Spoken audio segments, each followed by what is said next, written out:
Halo guys, nama saya Afiq. Bertemu kita kembali dalam episod yang baru. Banyak benda yang dah berlaku sejak last kita bersembang dalam politik, teknologi dan juga finance. Baru-baru ni saya tengah follow cerita FTX. FTX ni adalah satu cryptocurrency exchange di mana customer boleh deposit wang dan kemudian jual beli aset-aset kripto dan aset digital. Dalam sebulan lepas, dia diketahui bahawa FTX ni insolvent. Bermakna, dia tidak boleh bayar balik duit yang dideposit oleh customer-customer dia. Ini adalah kerana dia menggunakan duit customer untuk buat investment yang lain. Ini dikira sebagai fraud. Baru je semalam, ex-CEO FTX, Sam Bankman-Fried, SBF, dia dah ditangkap di Bahamas dan SEC dan CFTC dekat US, iaitu badan-badan yang menjaga regulation pasal securities ni, dia mengeluarkan charges ke SBF yang termasuknya fraud, conspiracy for money laundering dan lain-lain. Dalam episod ni saya bukan nak cerita lebih pasal FTX ni. Mungkin kalau korang berminat boleh tengok tempat lain. Follow semua maklumat pasal FTX ni dan juga kerenah-kerenah SBF selepas diketahui yang FTX ni insolvent. Cuma bab kripto ni saya dah lama dah follow. First saya dapat tahu adalah masa 2017. Baru je habis final exam dekat university untuk tahun terakhir. Dan masa tu Bitcoin tengah trending. And so sejak situ saya dah belajar sikit tentang kripto ni. Jadi dalam episod ni saya nak explore pasal wang kripto ni mengikut asasinya, mengikut fundamentals. Kenapa? Sebab mungkin selepas 2017-2018 tu ramai orang fikir yang kripto ni scam. Okay? Dalam episod ni saya nak try explore sikit dan terangkan suatu framework untuk fikir pasal wang kripto ni dan asasinya yang kukuh. So, sebelum kita cakap pasal wang kripto, kita kena faham dua benda yang saya akan explain, iaitu wang dan juga kriptografi. So, kita start dengan wang. Wang ni, duit ni, hanyalah suatu konsep. Kenapa? Zaman nenek moyang kita, diorang hidup guna sistem barter. Wang tak wujud pun pada masa tu. Kan? Jadi hidup boleh diteruskan tanpa wang. Walaupun susah, boleh. Jadi wang ni duit ni memang suatu konsep sahaja. Duit kertas yang ada dalam dompet kita, kalau contohnya Malaysia hilang pada hari ini, kan? Kalau saya bagi duit kertas tu dekat siapa-siapa kat dunia ni, tak ada sesiapa akan terima. Jadi, wang kertas tu sendiri bukan bernilai. Kan? Sebenarnya nilai ni terletak pada government Malaysia yang boleh membayar hutang dan memberi garanti-garanti yang sebuah government beri kepada rakyatnya dan juga negara-negara lain. Antara garanti yang government Malaysia beri ke atas duit kertas ringgit ni adalah ia sebagai legal tender. Apa maksud legal tender? Kalau mereka menyuruh kita untuk membayar sesuatu ataupun kita membeli sesuatu di kedai, kan? Apabila kita hulurkan wang kertas duit ringgit ni, kedai itu harus terima ataupun government Malaysia harus terima bayaran tu dalam bentuk wang ringgit kertas itu. So ini adalah guarantee legal tender untuk membuatkan kita confident untuk guna wang kertas ini.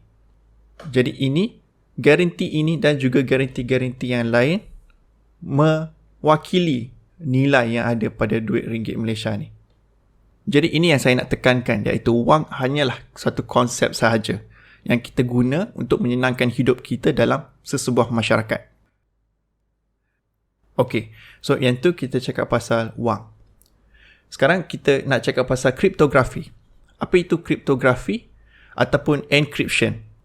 Encryption ni adalah bila kita ada sesuatu data, sesuatu maklumat, contohnya sesuatu message, kita boleh menggubah dia untuk jadi sesuatu yang tidak masuk akal. Macam mesej yang tidak masuk akal ataupun huruf-huruf dan nombor-nombor yang tidak melambangkan apa-apa pun.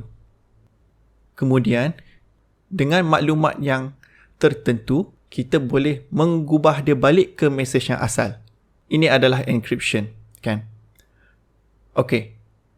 Encryption ni sangat-sangat common dah pada zaman ni. Okey. Kalau korang tengok Telegram ataupun WhatsApp, dia mesti ada mention end-to-end encryption.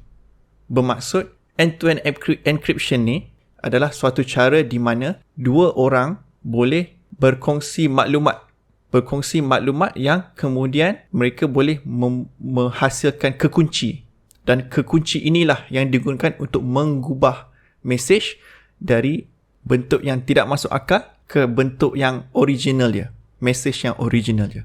Dan orang lain tidak boleh menghasilkan kekunci yang sama daripada pertukaran maklumat yang saya mention tadi. Jadi ini end-to-end encryption. Kita ada guarantee di mana mesej yang kita send ke orang lain tidak boleh dibaca oleh orang yang di tengah-tengah. Orang di tengah-tengah ni contohnya internet kita, orang yang ada dekat wifi kita dan sedemikian.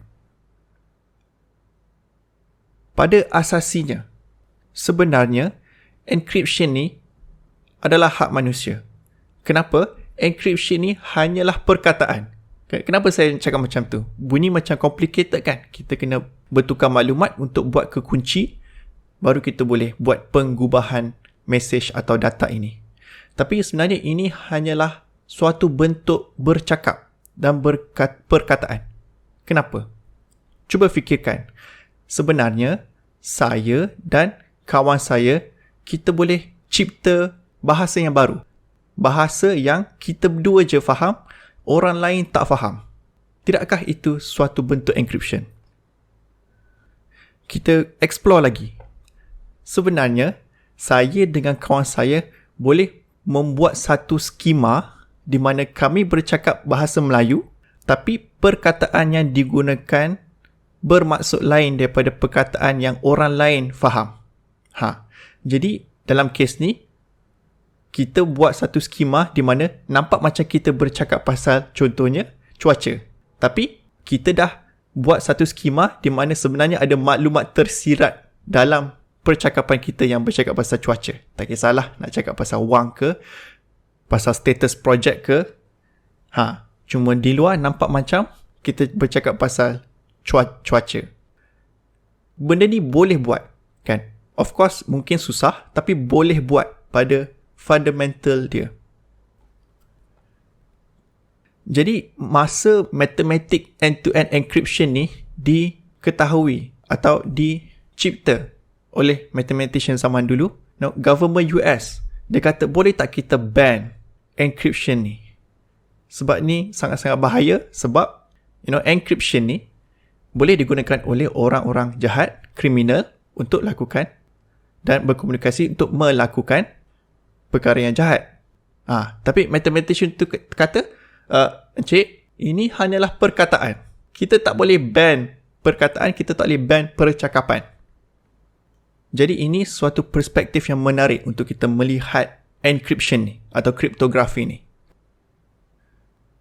Jadi sekarang kita boleh gabung dua-dua benda ni, iaitu wang dengan kripto, kan? Wang ni hanya konsep. Kripto ni adalah suatu cara untuk berkomunikasi yang juga ada kepastian dalam komunikasi tu. Kenapa? Kalau saya dengan awak dah buat sesuatu kekunci untuk mengubah maklumat, kan? Kalau kekunci tu salah, jadi pengubahan tu tak akan masuk akal. Dia tak akan add up. Jadi sekarang ni kita ada wang yang hanyalah konsep dan kriptografi yang kita ada kesahihan di belakang orang yang bercakap tu, kerana kita boleh verify menggunakan kekunci kita yang saya mention tadi. Jadi sekarang kita boleh gabung konsep wang dengan kriptografi ni, dan saya nak bagi satu contoh yang simple je. Contohnya, saya beli barang daripada kawan saya, tapi saya tak ada duit, jadi kawan saya bagi tahu, tak apa, awak hutang saya RM10. Jadi saya hutang kawan saya RM10. Tiba-tiba kawan saya tu dia hutang orang lain juga. Jadi dia bagi tahu saya, tak apa, tolong bayar RM10 tu dekat orang lain, dekat orang ni. Jadi sekarang ada pertukaran nilai, kan? Ada pertukaran nilai. Dulu saya hutang kawan saya, sekarang saya hutang kawan-kawan saya. Jadi ada pertukaran nilai dekat sini. Dan pertukaran nilai dekat sini, macam kita cakap, wang ini hanya satu konsep. Jadi dia tidak perlu ada benda yang fizikal bertukar, kan? Dan menggunakan encryption, saya dan kawan saya dan juga kawan dia boleh berkomunikasi pasal pertukaran ini. Dan kita boleh komunikasi, adakah kita terima arrangement ini, kan? Menggunakan kriptografi, setiap orang boleh verify kesahihan komunikasi ini. Sebab macam kita cakap tadi, perlu ada kekunci untuk mengubah perkataan atau mesej dari bentuk yang tak masuk akal balik ke bentuk yang asalnya. Jadi kat situ kita boleh verify kesahihan komunikasi ni. So, menggunakan idea ni, dia akan di-expand lah kepada wang kripto ni. Jadi kita boleh nampak dalam contoh tu, transaksi ni adalah benda yang konseptual, kan? Jadi apa salahnya untuk menggunakan nombor dekat komputer sahaja untuk melambangkan akaun kita, kan? Unit of account kita dalam sesuatu ekosistem, iaitu dalam contoh ni, saya, kawan saya dan kawan dia. Dalam satu community. Jadi dekat sini kita boleh expand lagi idea ni, kan? Ini adalah untuk pertukaran wang. Tapi selain dari itu, saya boleh juga berkomunikasi tentang ataupun dalam bentuk format yang melambangkan suatu primitive financial primitive or financial product. Bukan produk lah, financial primitive. Apa itu financial primitive? Contohnya, saya bertransaksi untuk melabur dalam sesuatu. Ataupun saya bertransaksi untuk mengeluarkan pinjaman ke orang lain. Dan orang lain perlu membayar ansuran ataupun perlu membayar faedah. Lagi satu contoh, saya boleh bertransaksi untuk membuat sesuatu kontrak. Jika sedemikian berlaku, maka sedemikian berlaku. Jadi, bila kita expand, boleh nampak yang sebenarnya ia berlandaskan konsep yang asasi dia, iaitu wang dan juga kriptografi. Asasi dia adalah komunikasi yang sahih antara beberapa parti berkenaan wang atau nilai mereka. Jadi ini idea yang utama yang saya nak share dalam episod ni. Mungkin ramai yang sekarang ada persepsi di mana kripto ini adalah scam. Sebenarnya scam ni akan menggunakan cara yang mempunyai kebebasan yang terbanyak. Dan kita boleh nampakkan kebebasan wang kripto ni sangat luas sebab ia hanya komunikasi yang sahih berkenaan wang. Cuba kita tengok duit kertas. Sebenarnya privacy ni ada pada wang kertas. Kenapa saya cakap macam tu? Bila kita dapat wang kertas daripada kedai, kan, kita beli barang, kita bayar guna duit, kita dapat baki. Kita tak tahu apa sejarah wang kertas tu. Adakah dia datang daripada orang dekat Kelantan, dia bawa duit tu ke KL, dia beli ke kedai lain tu bayar supplier tu, entah-entah di dalam sejarah tu ada di mana wang kertas itu digunakan untuk benda-benda yang tak baik. Kan, last dia pergi ke kedai yang kita beli barang dan kedai tu memberi baki bayaran kita wang kertas tersebut. Kita tak tahu pun sejarah semua benda tu bila kita terima wang kertas tu. Kita terima, kita letak dalam dompet kita. Jadi privacy ni adalah sesuatu yang ada pada wang kertas yang kita guna tiap-tiap hari. Sememangnya banyak teknologi yang dah ada, dia memang pun akan membantu orang jahat untuk melakukan perkara yang jahat. Kan, internet, kan, kita boleh berkomunikasi dari satu tempat di dunia ke lagi satu tempat di dunia, tak kisah jauh mana pun internet membolehkan komunikasi tersebut. Bukankah komunikasi itu boleh mengandungi niat atau plan untuk melakukan benda yang jahat? Kan, encryption ni sekarang semua jenis chat, tak kisahlah WhatsApp, Facebook, Telegram ke, chat kita tu dia akan ada end-to-end encryption kerana privacy ni adalah hak manusia. Bukankah itu juga akan menolong orang jahat dan teroris untuk berkomunikasi? Benda ni bukan benda baru. Dah lama dah kita faham di mana teknologi ni akan membolehkan orang untuk melakukan benda yang buruk. Tapi kita teruskan juga kerana kita percaya bahawa kebaikan yang dia memberi adalah lebih banyak daripada keburukan yang dia mendatangkan. Malahan, rasanya ramai orang percaya bahawa privacy ni adalah suatu hak manusia. Kita ada hak untuk hidup tanpa diawasi 24 jam oleh orang lain, government dan juga kuasa-kuasa yang boleh mengambil kesempatan atas information dan maklum peribadi kita. Dan ini penting supaya kita sebagai masyarakat tidak lambat laun ditadbir oleh government yang authoritarian. Jadi itu saja yang saya nak share pada episod ni. Mudah-mudahan korang dapat perspektif yang baru dan juga ilmu yang baru tentang hak kita sendiri sebagai manusia dan juga pergerakan wang ni dalam masyarakat moden sekarang. Kalau korang nak dengar lagi pasal benda-benda macam ni, boleh follow saya di Spotify, YouTube, Instagram dan juga Facebook. Baik, itu saja dari saya. Sekian.